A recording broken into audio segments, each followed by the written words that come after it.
الحمد للہ وکفا والصلاة والسلام علی عباده الذین اصطفى خصوصا علی افضلهم وخاتم النبیین محمد الامین وعلی آلہ وصحبہ اجمعین. اما بعد فاعوذ باللہ من الشیطان الرجیم. بسم اللہ الرحمن الرحیم. والعصر ان الانسان لفی خسر الا الذین آمنوا وعملوا الصالحات وتواصوا بالحق وتواصوا بالصبر. صدق اللہ العظیم. رب اشرح لی صدری ویسر لی امری واحلل عقدۃ من لسانی یفقہوا قولی. اللہم ربنا الہمنا رشدنا واعذنا من شرور انفسنا. اللہم ارنا الحق حقا وارزقنا اتباعہ وارنا الباطل باطلا وارزقنا اجتنابہ. اللہم اجعلنا من عبادک الذین آمنوا وعملوا الصالحات وتواصوا بالحق وتواصوا بالصبر. آمین یا رب العالمین. معزز حاضرین اور محترم خواتین، السلام علیکم ورحمۃ اللہ وبرکاتہ. اگرچہ گفتگو کا عنوان نجات کی راہ ہے، تاہم اس ضمن میں اس وقت صرف ایک سورت کے بارے میں گفتگو کا ارادہ ہے جس کا مرکزی مضمون یہی ہے، یعنی سورۃ العصر. اس سے پہلے کہ میں سورۃ العصر کے بارے میں کچھ عرض کروں، چند باتیں تمہیدی طور پر جان لیجیے. نمبر ایک،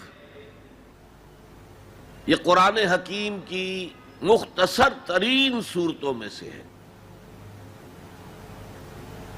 صرف 3 صورتیں قرآن کی ہیں جو 3 آیات پر مشتمل ہیں. سورۃ العصر، سورۃ الکوثر، سورۃ النصر. 3 سے کم آیات پر کوئی سورت مشتمل نہیں ہے. تو 3 سب سے چھوٹی سورتوں میں سے ایک سورت سورۃ العصر ہے. نمبر 2 یہ کہ یہ قرآن حکیم کی اولین سورتوں میں سے ہے. قرآن کا اسلوب یہ ہے جو سورہ ہود میں بیان ہوا، کتاب احکمت آیاتہ ثم فصلت من لدن حکیم خبیر. یہ ایک ایسی کتاب ہے کہ جس کی آیات پہلے محکم کی گئیں اور پھر ان کی تفصیل بیان کی گئی اس ذات کی طرف سے جو حکیم اور خبیر ہے. ابتدا میں قرآن مجید کی چھوٹی چھوٹی صورتیں، لیکن یہ چھوٹی چھوٹی صورتیں مضامین کے اعتبار سے، حکمت کے اعتبار سے، ہدایت کے اعتبار سے اس محاورے کے مانند ہے کہ دریا کو یا سمندر کو کوزے میں بند کر دیا جائے. تیسری بات یہ کہ یہ قرآن حکیم کی جامع ترین صورت ہے. میرے انداز بیان کو پہچانیے. پہلے میں نے کہا یہ قرآن مجید کی مختصر ترین صورتوں میں سے ایک ہے. پھر میں نے عرض کیا یہ قرآن حکیم کی اولین صورتوں میں سے ایک ہے. اور اب میں کہہ رہا ہوں یہ قرآن حکیم کی جامع ترین صورت ہے. قرآن مجید کا موضوع ہے ہدایت. الف لام میم ذالک الکتاب لا ریب فیہ ھدی للمتقین. رمضان مبارک کی عظمت کے بارے میں بیان کیا. شہر رمضان الذی انزل فیہ القرآن ھدی للناس وبینات من الھدی والفرقان. قرآن سائنس کی کتاب نہیں ہے، اگرچہ سائنٹیفک ریفرنسز قرآن میں ہیں. قرآن تاریخ کی کتاب نہیں ہے، قرآن فلسفے کی کتاب نہیں ہے. یہ کتاب ہدایت ہے، فکری ہدایت، عملی ہدایت. اور وہ ہدایت جو ہے اس سورہ مبارکہ میں مختصر ترین الفاظ کے اندر سمو دی گئی. چنانچہ میں یہاں آپ کو امام شافعی رحمۃ اللہ علیہ کے دو قول سنانا چاہتا ہوں جو اس سورہ مبارکہ کے بارے میں ہے. آپ نے فرمایا لو تدبر الناس هذه السورہ لوسعتهم، اگر لوگ صرف اس ایک سورت پر تدبر کریں، غور کریں، سوچیں، فکر کریں تو یہ ان کی ہدایت کے لیے کافی ہو جائے. اس سے بھی زیادہ بڑا قول جو مفتی محمد عبدہ نے اپنی تفسیر پارہ عم میں بیان کیا ہے، لو لم ينزل من القرآن سواها لکفت الناس، اگر قرآن میں سوائے اس ایک سورت کے اور کچھ نازل نہ ہوتا تب بھی لوگوں کی ہدایت کے لیے کافی تھی. اسی جامعیت کی بنا پر صحابہ کرام کا ایک طرز عمل امام راضی نے لکھا ہے. کان الرجلان من اصحاب النبی صلی اللہ علیہ وسلم اذا التقیا لم يتفرقا حتى يقرأ احدهما على الاخر سورة العصر ثم يسلم احدهما على الاخر. نبی اکرم صلی اللہ علیہ وسلم کے صحابہ کا معمول تھا کہ جب وہ باہم ملاقات کرتے تھے تو اس وقت تک علیحدہ نہیں ہوتے تھے جب تک ایک دوسرے کو سورۃ العصر نہ سنا لیں. اس کے بعد وہ پھر سلام کرتے تھے اور اپنے اپنے راستے پر چلے جاتے تھے. یعنی تذکیر کے لیے، یاد دہانی کے لیے، ہدایت کے جملہ مراحل کو واضح کرنے کے لیے ایک ایک لفظ میں یہ سورہ مبارکہ جو ہے واقعتاً اسی کی مثال ہے کہ سمندر کو کوزے میں بند کر دیا گیا. ایک اعتبار سے یوں بھی کہا جا سکتا ہے کہ یہ قرآن حکیم کے مضامین کا انڈیکس ہے. قرآن میں کچھ تاریخی واقعات بیان ہوئے ہیں، کچھ ازل کی باتیں بتائی گئیں، آدم کی تخلیق کا مرحلہ بتایا گیا، آدم و ابلیس کا قصہ بیان کیا گیا، پھر بہت سے انبیاء کے حالات بیان کیے گئے، پھر ہمیں آخرت کی خبریں دی گئیں. ان سب کی طرف اشارہ ہو گیا ولاس، زمانہ گواہ ہے. ان الانسان لفی خسر الا الذین آمنوا. اب یہ ایک بہت بڑا عنوان ہے قرآن کے مضامین کا، بہت جامع عنوان. آمنوا، کن کن چیزوں پر ایمان، کس انداز میں ایمان، یہ تشریح قرآن میں ملے گی آپ کو مکی صورتوں کے اندر. وعملوا الصالحات، تیسرا مضمون کیا ہے؟ اچھے اعمال، صالح اعمال. اسی کی تفسیر تو ہے، اخلاقی تعلیمات ہے، بیسک ہیومن موریلٹی کا تذکرہ ہے، پھر شریعت کے احکام ہیں، یہ کرو یہ نہ کرو. یہ سب کیا ہے؟ عمل صالح کی تفسیر ہے. وتواصوا بالحق، یہ کیا ہے؟ یہ مختلف عنوانات سے قرآن مجید میں مضمون آیا. کہیں اس کو کہا گیا امر بالمعروف نہی عن المنکر، کہیں سے کہا گیا ادعو الی سبیل ربک، اور اس کے اوپر مفصل مضامین ہے. اور وتواصوا بالصبر، مدنی صورتوں میں جبکہ جنگیں ہو رہی تھیں تو صبر کی جو تلقین آئی ہے جس طرح سے آئی ہے وہ آپ کے علم میں ہے. تو یہی تو مضامین ہے نا قرآن کے. تو گویا کہ سورۃ العصر جو ہے مضامین قرآن کا ایک جامع انڈیکس ہے. چوتھی بات یہ نوٹ کر لیجئے کہ یہ کلام انتہائی مؤکد ہے، نہایت تاکیدی ہے. پہلے تو اللہ قسم کھا رہا ہے. اللہ بغیر قسم کھائے بھی کوئی بات کہے تو مستند ہے ان کا فرمایا ہوا، لیکن تاکید کے لیے ولاس، زمانے کی قسم کھائی. ان الانسان لفی خسر، ان تاکید کے لیے، لفی لام پھر تاکید کے لیے، خسرن تفخیم کے لیے، معمولی خسارہ نہیں، 1000 2000 لاکھ 2 لاکھ کروڑ 2 کروڑ کا خسارہ نہیں، بہت بڑا خسارہ، تاکید کی انتہا ہے۔ یہ 4 باتیں نوٹ کرنے کے بعد اب ذرا اس کا ترجمہ اور اس کا انالیسس دیکھیے۔ آیتیں 3 ہیں، والعصر زمانے کی قسم ہے، یہ کلام مفید نہیں بنتا، اس سے کوئی معنی سمجھ میں نہیں آتے جب تک یہ معلوم نہ ہو کہ کس بات پر قسم کھائی جا رہی ہے۔ لہذا بات بنے گی والعصر ان الانسان لفی خسر، اب یہ کلام مفید ہے، اس کے معنی سمجھ میں آ گئے۔ اسی طرح تیسری آیت کے کوئی معنی نہیں بنتے جب تک کہ دوسری آیت کے ساتھ نہ جڑے، الا الذین آمنوا وعملوا الصالحات وتواصوا بالحق وتواصوا بالصبر، سوائے ان کے جو ایمان لائے اور جنہوں نے نیک عمل کیے، جنہوں نے حق کی وصیت کی اور جنہوں نے صبر کی وقت تاکید کی۔ بھئی یہ اللہ سے کلام شروع ہو رہا ہے تو یہ تو مستثنا ہے نا، مستثنا من ہو کیا ہے، کس سے مستثنا کیا جا رہا ہے؟ دوسری آیت کے ساتھ جوڑیں گے تو معلوم ہوگا کہ ہاں اب یہ کلام مفید ہے۔ ان الانسان لفی خسر الا الذین آمنوا وعملوا الصالحات وتواصوا بالحق وتواصوا بالصبر۔ اس سے کیا بات سامنے آئی؟ انگریزی میں جب آپ انالیسس کرتے ہیں کمپلیکس سینٹنس کا تو اس کا پرنسپل کلوز ایک ہوتا ہے۔ پرنسپل کلوز کیا ہے؟ ان الانسان لفی خسر۔ یہ اپنی جگہ ایک مکمل جملہ ہے، مکمل مفہوم کا حامل ہے، اگرچہ پہلی آیت بھی اسی کے ساتھ جڑ جائے گی، تیسری بھی جڑ جائے گی، اور یہ تینوں مل کر بھی ایک جملہ بنتے ہیں۔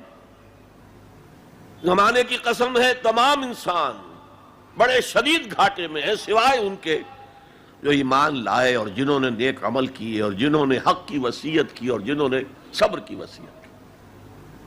اب ذرا اس جملے کو اپنے ذہن اور شعور کی سطح پر لکھ لیجئے یا لوح قلب پر کندہ کر لیجئے۔ زمانے کی قسم ہے تمام انسان خسارے میں ہیں، گھاٹے میں ہیں، سوائے ان کے جو ایمان لائے اور جنہوں نے نیک عمل کیے اور جنہوں نے ایک دوسرے کو حق کی وصیت کی اور جنہوں نے صبر کی وصیت کی۔ اس جملے کو بار بار پڑھیے، بار بار پڑھیے، بار بار پڑھیے اور پھر کچھ نتیجے نکالیے۔ اس جملے میں کامیابی اور ناکامی کا ایک معیار ہمارے سامنے آ رہا ہے۔ جو ہمارے عام طور پر ذہنوں میں معیارات قائم ہیں کامیابی کے، ان سے بالکل مختلف ہے۔ ہم کسے کامیابی سمجھتے ہیں؟ جو زیادہ دولت مند ہے زیادہ کامیاب ہے، جس کی جائیداد زیادہ ہے زیادہ کامیاب ہے، جس کی تجارت بہت پھیلی ہوئی ہے زیادہ کامیاب ہے، جس کے پاس عہدہ بہت بڑا ہے زیادہ کامیاب ہے۔ یہی ہمارے کامیابی کے تصورات ہیں۔ ان تمام تصورات کی نفی ہے۔ کامیابی ان چیزوں سے متعلق ہے ہی نہیں۔ کامیابی تو ان 4 چیزوں سے متعلق ہے: ایمان، عمل صالح، تواصی بالحق، تواصی بالصبر۔ یہ ہیں تو کامیابی ہے، یہ نہیں ہے تو کوئی کامیابی نہیں۔ آپ کو سلطنت عرضی مل جائے کوئی کامیابی نہیں، دنیا بھر کی نعمتیں مل جائے کوئی کامیابی نہیں، جب تک کہ یہ 4 چیزیں موجود نہ ہوں: ایمان اور عمل صالح اور تواصی بالحق اور تواصی بالصبر۔ اور اگر یہ 4 چیزیں حاصل ہوں تو چاہے کوئی آپ کو جانتا بھی نہ ہو، چاہے آپ کسی کٹیا میں رہتے ہو، کوئی محل نہ ہو آپ کے پاس، چاہے آپ کو روکھی سوکھی بھی مشکل سے ملتی ہو، آپ کامیاب ہیں۔ یہ ذہن میں رکھیے، معیار جب تک ہمارا یہ نہیں بنے گا ہم اسلام کے راستے پہ چل ہی نہیں سکتے۔ اس لیے کہ انسان جو بھاگ دوڑ کرتا ہے، جو سعی کرتا ہے، دن رات محنت کرتا ہے، راتوں کو سوچتا ہے، پلاننگ کرتا ہے، وہ کامیابی کے حصول کے لیے۔ اگر کامیابی کے یہ تصورات ہیں تو انہی کے لیے بھاگ دوڑ کرے، دنیا میں گم ہو جائے گا۔ جیسے اقبال نے کہا کہ کافر کی یہ پہچان کہ آفاق میں گم ہے، اور مومن کی یہ پہچان کہ گم اس میں ہے آفاق۔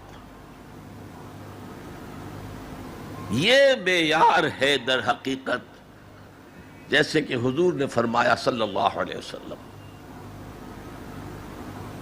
کہ بہت سے لوگ ایسے بھی ہوتے ہیں جو اگر کسی محفل میں جانا چاہیں تو باہر نہ پا سکیں، انہیں اجازت ہی نہ ملے۔ اگر وہ کہیں رشتہ کرنا چاہیں تو کوئی انہیں رشتہ نہ دے۔ لیکن اللہ کی نگاہ میں ان کا وہ مقام ہوتا ہے کہ اگر وہ بھولے سے کسی بات پر قسم کھا لیں تب بھی اللہ ان کی قسم کی لاج رکھتا ہے۔ آپ سوچئے ابو ہریرہ کا کیا مقام تھا، ابو ذر کا کیا مقام تھا۔ حضور فرماتے ہیں صلی اللہ علیہ وسلم من کان یسرہ ان ینظر الی زہد عیسیٰ فلینظر الی صاحب ابی ذر، جس شخص کو اس سے خوشی حاصل ہوتی ہو کہ حضرت عیسیٰ کا زہد اپنی آنکھوں سے دیکھے تو میرے اس ساتھی، میرے اس دوست ابو ذر کو دیکھ لے۔ یہ لوگ ہیں کامیاب ترین۔ حضرت علی کی جب شادی ہو رہی تھی حضرت فاطمہ سے رضی اللہ تعالی عنہما، ان کے پاس کوئی مکان نہیں تھا۔ ایک انصاری صحابی نے ایک حجرہ دیا ہے جس میں کہ وداع ہو کر حضرت فاطمہ گئی، کوئی گھر نہیں تھا، فقراء صحابہ میں سے تھے، مہر دینے کے لیے کچھ نہیں تھا۔ حضور نے پوچھا کچھ ہے علی تمہارے پاس مہر دینے کے لیے؟ عرض کیا حضور کچھ نہیں میرے پاس۔ فرمایا تمہارے پاس وہ زرہ ہوتی تھی ایک؟ عرض کیا جی زرہ تو ہے، لیکن ظاہر بات ہے زرہ تو ہتھیار ہے، جنگ کے لیے ہے، جہاد فی سبیل اللہ کے لیے۔ آپ نے فرمایا جاؤ اسے بیچو یا گروی رکھو، کچھ لے کر آؤ، مہر تو دینا ہے۔ کیا اس مفلسی کی وجہ سے حضرت علی ناکام انسان تھے؟ لیکن واقعہ یہ ہے کہ کامیابی کے اور ناکامی کے اس معیار پر ہمارا دل ٹھکتا نہیں۔ دل ٹھک جائے تو کیا کہنے، زندگی میں انقلاب آ جائے۔ میں جو بات کہہ رہا ہوں دل گواہی دے گا کہ صحیح ہے، لیکن برا نہ مانے تو میں عرض کروں گا، قرآن مجید میں ایک آیت آئی ہے کہ اے محمد جو کچھ آپ کہہ رہے ہیں صلی اللہ علیہ وسلم، کوئی بات لگتی تو ٹھیک ہے، ان نظن الا ظنا وما نحن بمستيقنين، گمان سا تو ہوتا ہے جو آپ کہہ رہے ہیں ٹھیک ہے، ہمیں یقین نہیں ہوتا، اور یقین جب تک نہیں ہوگا وہ آپ کی زندگی پر وہ اثر انداز نہیں ہو سکتا، وہ معیار۔ کہنے کو ہم کہتے ہیں ہمارا آخرت پر ایمان ہے، اور آخرت کی زندگی ابدی زندگی ہے، اور اصل زندگی آخرت کی زندگی ہے، وَإِنَّ دَارَ الْآخِرَةَ لَهِيَ الْحَيَوَانُ، لیکن ہماری بھاگ دوڑ، ہماری سعی و جہد، کہاں سے کہاں ہم جاتے ہیں اچھے کیریئرز کی تلاش میں، اور ایک ملک کے اندر بھی ادھر جاؤ ادھر جاؤ، ادھر جا کر کوئی تلاش کرو، ملک سے باہر بھی عرب ممالک میں جاؤ، یو اے ای میں جاؤ، امریکہ میں جاؤ، اور کتنی خبریں آتی ہیں، کتنے لوگ مرتے ہیں انلیگل امیگریشن کی وجہ سے، پورے جہاز ڈوب جاتے ہیں، انلیگل امیگریشن، کس چیز کی تلاش میں؟ کیا اللہ یہاں رازق نہیں ہے، رزق نہیں دے سکتا؟ لیکن یہ کامیابی کی زندگی جس میں چمک ہو دمک ہو، جو اقبال کہتے ہیں کہ خرد کو خیرہ کرتی ہے، عقل کو خیرہ کرتی ہے چمک تہذیب حاضر کی، یہ صناعی مگر جھوٹے نگوں کی ریزہ کاری ہے، یہ جھوٹے رزقوں کی ریزہ کاری ہے، کوئی اس کی حقیقت ہی نہیں۔ تو پہلی بات زمانے کی قسم ہے، تمام انسان خسارے میں ہے، یقیناً ہے، سوائے ان کے جو 4 شرطیں پوری کریں، الا الذین آمنوا وعملوا الصالحات وتواصوا بالحق وتواصوا بالصبر۔ اب دوسری بات نوٹ کیجئے، یہ نجات کے منیمم تقاضے ہیں۔ اگرچہ میں یہاں نجات کا لفظ استعمال کر رہا ہوں، اول وہلے میں نجات پا جانا، قیامت کے دن ہی ہمارا اللہ تعالیٰ جو ہے ہمیں حکم دے جاؤ داخل ہو جاؤ جنت میں، ادخلوہا خالدین۔ وہ جو تصور ہے کہ اگر کسی کے دل میں ایمان ہے اور گناہوں کا پلڑا بھاری ہے نیکیوں کے پلڑے سے، تو وہ اپنے گناہوں کے بقدر سزا پا کر جہنم سے نکال کر جنت میں داخل کر دیا جائے گا، وہ میرا اس وقت موضوع نہیں ہے۔ اول پہلے میں نجات، میدان حشر میں نجات، وہ نجات جو ہے اس کے یہ منیمم لوازم ہے۔ کیوں؟ اگر کہا جاتا یقیناً ان لوگوں کے مراتب بہت عمدہ ہیں، بہت اونچے ہیں، بہت اعلیٰ ہیں، عرفہ ہیں، جو یہ چار شرطیں پوری کرے، تو اس کا مطلب کیا تھا کہ اس سے کم میں بھی گزارا ہو سکتا ہے۔ زیادہ اونچا رتبہ نہ صحیح، زیادہ اونچی جنت نہ صحیح، چھوٹی جنت ہی ہو جائے گی، لہذا اس سے کم پر بھی گزارا ہو سکتا ہے۔ لیکن یہاں کیا ہے؟ والعصر ان الانسان لفی خسر الا الذین آمنوا وعملوا الصالحات وتواصوا بالحق وتواصوا بالصبر۔ یہ تو منیمم تقاضا ہے، کم سے کم تقاضا ہے، لازمی تقاضا ہے، اس کے بغیر وہ فوری نجات ممکن نہیں۔ اب تیسری چیز، اور یہ ہمارے تصورات کی بڑی نفی کر دینے والی شے ہے، یہ چاروں شرطیں لازم ہیں۔ ہم سمجھ بیٹھے صرف ایمان سے نجات ہو جائے گی، اس سے بھی آگے ایمان ہو نہ ہو ہم مسلمان ہیں، محمد کے امتی ہیں صلی اللہ علیہ وسلم، نجات تو ہو ہی جانی ہے۔ یہی تصورات ہیں کہ جنہوں نے ہمیں بے عمل کر دیا۔ جب بغیر کسی سعی کے، بغیر کسی محنت کے، بغیر کسی بھاگ دوڑ کے، بغیر کسی قربانی کے نجات حاصل ہو جائے تو کس کا دماغ خراب ہوا ہے کہ وہ محنتیں کرے، مشقتیں کرے، قربانیاں دے، اپنا خون دے، اپنا مال دے۔ لہذا یہ چاروں چیزیں لازم ہیں۔ یہ اللہ کا کلام ہے، یہ شاعری نہیں ہے، شاعری میں مبالغہ بھی ہو جاتا ہے۔ اللہ کا کلام ایک ایک حرف، جو غالب کہتا ہے کہ گنجینہ معنی کا طلسم اس کو سمجھیو، جو لفظ کے غالب میرے اشعار میں آوے، میرے اشعار میں جو لفظ آتا ہے اس کو گنجینہ معنی کا طلسم سمجھنا، یوں نہیں کہ میں نے ایسے ہی عام طور پہ وہ لفظ استعمال کر دیا۔ اور فارسی میں کہتا ہے زیر ہر لفظ غالب چیدہ ہم میں خانہ ہے، میں نے غالب کے ایک ایک لفظ کے نیچے ایک میخانہ پایا، علم کا میخانہ، حکمت کا میخانہ، فلسفے کا میخانہ۔ تو یہ قرآن غالب نے تو تعلی کی ہے، لیکن یہ اللہ کا کلام ہے، یہاں ہر حرف لازم ہے۔ اسی لیے دیکھیے میں آپ کو جملہ سنا رہا ہوں امام رازی رحمت اللہ علیہ کا، جو میرے نزدیک جامع ترین تعبیر ہے اس بات کی جو میں آپ کے سامنے رکھ رہا ہوں۔ ان هذه الآیہ فیہا وعید شدید، لوگوں جان لو اس آیت میں تو بڑی شدید وعید ہے، بأن اللہ تعالی حکم بالخسار علی جمیع الناس، اس لیے کہ اللہ تعالیٰ نے تو فیصلہ کر دیا تمام انسانوں کے لیے خسارے کا، گھاٹے کا، تباہی کا، بربادی کا۔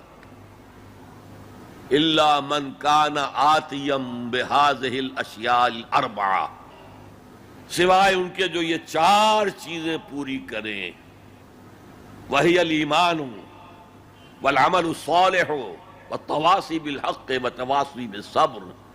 اب غور سے سنیے، فدل ذالک ان النجات معلقۃ بمجموع هذه الاشیاء، اس سے اس بات پر دلیل بنی ہے، رہنمائی ہوئی ہے کہ نجات کا تعلق ہے، نجات معلق ہے، نجات مشروط ہے ان چاروں چیزوں کے جمع ہو جانے سے، یہ نہیں کہ ایک چیز سے ہی آپ کو نجات حاصل ہو جائے۔ تو یہ کامیابی اور ناکامی کا ایک معیار اور پھر یہ کہ اس معیار میں چاروں چیزیں لازم. اگرچہ ایک بات ہوگی، ہو سکتا ہے پہلی چیز میں انسان بہت اونچا ہو، دوسری میں اتنا اونچا نہ ہو، تیسری میں پھر اونچا ہو، چوتھی میں اتنا اونچا، یہ تو ہو جائے گا. لیکن بنیادی طور پر یہ چاروں شرطیں پوری ہوں گی تو نجات ملے گی، ورنہ نہیں.